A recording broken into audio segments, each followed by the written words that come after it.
Dear students, আমি BM sir বলছি। দেখো, আজ আবার একটা গুরুত্বপূর্ণ ক্লাস নিয়ে তোমাদের সামনে হাজির হয়েছি। আজকের ক্লাসটা হলো একাদশ শ্রেণী ক্লাস 11-এর ইংরেজির ক্লাস। দেখো, তোমাদের এবারে যে গ্রামার পোর্শনটা আসবে সেটা হচ্ছে নন টেক্সচুয়াল গ্রামার। সেই কারণে গত কয়েকটি ক্লাস ধরে আমি তোমাদের যে সমস্ত গ্রামার নন টেক্সচুয়াল গ্রামার আসতে পারে তার কিছু সেট বলতে পারো আমি আপলোড করতে শুরু করেছি। তো দেখো, আজও আমরা একটা সেট নিয়ে তোমাদের সামনে এসেছি নন টেক্সচুয়াল গ্রামারের, যার মধ্যে বিভিন্ন ধরনের তোমরা গ্রামারের বিষয় দেখতে পাবে। আমি প্রত্যেকটা ব্যাখ্যা করে দেব যাতে তোমাদের বুঝতে কোনো অসুবিধে না হয়। দেখো, প্রথমেই আসি, তোমাদের combine into a single sentence দেবে, অর্থাৎ একাধিক সেন্টেন্স দেবে, দিয়ে বলবে সিঙ্গল সেন্টেন্সে নিয়ে যাও। দেখো, 1 নম্বর যেটা আমি এখানে দিয়েছি, Romila has passed MA in English. I have come to know this from her mother.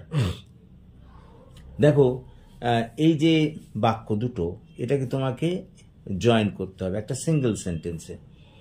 তো আমি যদি এরকম বলি, I have come to know from Romila's mother, মানে আমি রমিলার মায়ের কাছ থেকে জানতে পেরেছি that Romila has passed MA examination. আমি রমিলার মায়ের কাছ থেকে জানতে পেরেছি যে সে MA পাস করেছে। এগুলোকে বলা হয় নাউন ক্লজ ইউজ করে, এটাকে আমরা করলাম। এই যে দ্যাট দিয়ে যোগ করেছি, দেখো। তারপরে দেখো, he will come here today, it is certain. ঠিক ওই একইভাবে করবো। দেখো, সেখানে আজ আসবে, এটা নিশ্চিত। তার মানে কি, এটা নিশ্চিত যে সে আজ এখানে আসবে। দেখো, আমি তাই লিখেছি, it is certain that he will come here today. পরেটা দেখো, Deepak may be innocent, I do not no.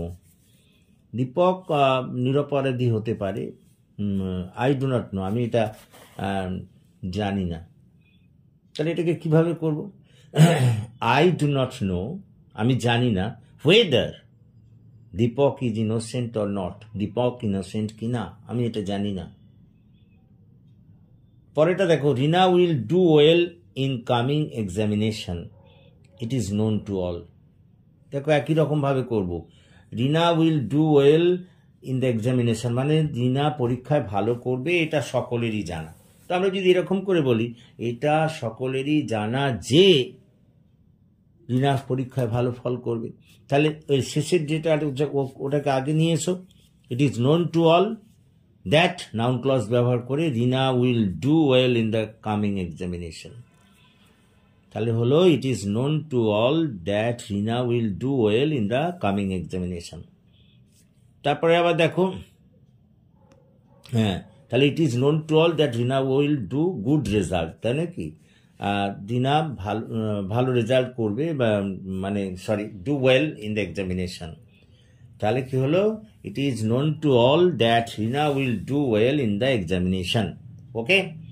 তারপরে দেখো, cuckoo is a song bird, কোকিল একটা গায়ক পাখি। এভরিওয়ান অ্যাডমিটস দিস, ঠিক একই রকম ভাবে করবো। শেষের সেন্টেন্সটাকে আগে নিয়ে এসো, everyone admits that cuckoo bird is a song bird. Okay. তারপরে দেখো, some phrasal verbs, act under, মানে আদেশ অনুসারে কাজ করা। The clerk is acting under the instruction of his boss, কেরানিটি তার বসের আদেশ অনুসারে কাজ করছে। বেয়ার উইথ, সহ্য করা। I cannot bear with such an insult, আমি এরকম অপমান সহ্য করতে পারি না। ব্রিং আউট মানে হচ্ছে প্রকাশ করা। Our school is bringing out our school magazine in this month, আমাদের স্কুল এ মাসেই আমাদের মাসিক পত্রিকাটাকে প্রকাশ করছে। ব্রিং রাউন্ড মানে আরোগ্য লাভ করা। He will bring round from calf and cold very soon, সর্দি কাশি থেকে সে খুব শীঘ্রই আরোগ্য লাভ করবে। ব্রেক আউট মানে ছড়িয়ে পড়া। Cholera has broken out in our locality, cholera আমাদের অঞ্চলে ছড়িয়ে পড়েছে। তারপরে দেখো স্প্লিটিং অফ সেন্টেন্সেস, মানে একটা সেন্টেন্সকে একাধিক সিম্পল সেন্টেন্সে ভাঙতে হবে, অন্তত দুটো ভাগে ভাগ করতে হবে। এখানে দেখো, come closer to me if you want to hear me clearly, আমার কাছাকাছি এসো যদি তুমি আমাকে স্পষ্ট করে শুনতে চাও। তার মানে কি, এটাকে তুমি যদি এরকম করো, you want to hear me clearly, তুমি আমাকে ভালো করে শুনতে চাও, স্পষ্টভাবে শুনতে চাও, then come closer to me, তাহলে তুমি আমার কাছাকাছি এসো। পরেটা দেখো, obey your parents lest you will fail in every field, পিতামাতাকে শ্রদ্ধা করো, মেনে চলো, নাহলে কিন্তু তুমি সব জায়গায় ব্যর্থ হবে। তার মানে 1 নম্বরে আমি বলতে পারি ওবে ইয়োর প্যারেন্টস, তোমার পিতামাতাকে মেনে চলো, আদারওয়াইজ না হলে you will fail in every field, এটার একটা। দেখো যে সেন্টেন্সে ভাঙবো সব, সেগুলো কিন্তু সিম্পল সেন্টেন্সে হবে। তারপরে দেখো, seeing the snake the child cried out in fear, সাপটাকে দেখে শিশুটা ভয়ে কাঁদতে লাগলো। তাহলে এরকম করে করো না, শিশুটা সাপটাকে দেখেছিল, তারপর সে ভয়ে কেঁদেছিল, তাহলে the child saw the snake, এটা একটা সেন্টেন্স।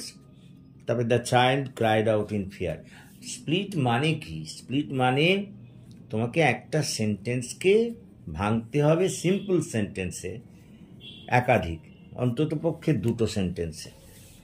তারপরে having the sun set in the west the birds came back to their nest, সূর্য পশ্চিমে অস্ত যাওয়ার পর পাখিরা তাদের বাসায় ফিরেছিল।